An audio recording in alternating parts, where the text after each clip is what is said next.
apa yang kita rasa, mungkin orang lain tak rasa. Tapi begitu juga orang lain rasa, mungkin apa yang kita pun tak rasa. Sebab ujian itu berbeza-beza. Ketentuan itu dan kehendak Allah itu berbeza-beza. Allah tu kan maha kaya. Tapi ada satu benda yang Allah ni maha adil. Dia bagi rasanya sama.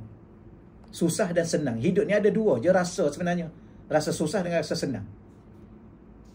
Bahagia, senanglah hati. Tak bahagia, susahlah. Sakit, susahlah. Sihat, senanglah. Itu je sebenarnya. Jadi kalau kita lihat dunia yang ada ni, Allah maha adil. Orang kaya pernah tak sihat dan sakit? Pernah. Kalau dah, orang kaya pernah tak senang dengan susah? Dia senang pada hartanya, tapi mungkin tak senang pada hati dan jiwa dia. Kadang-kadang orang miskin, kadang-kadang ada tak senang hati orang miskin? Ada. Kita tengok orang miskin kat kampung tu, gelak ketawa biasa je. Kita je termenung kat bandar-bandar besar ni kan, ramai orang termenung.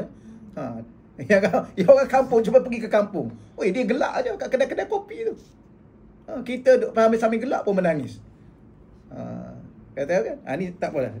Ada ke ustaz? Adalah depan saya, dia tengah-tengah gelak menangis. Betul.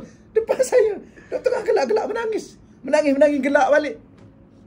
Macam mana tu? Macam tu lah. Duitnya banyak. Baik. Bila mana berlaku sesuatu yang kita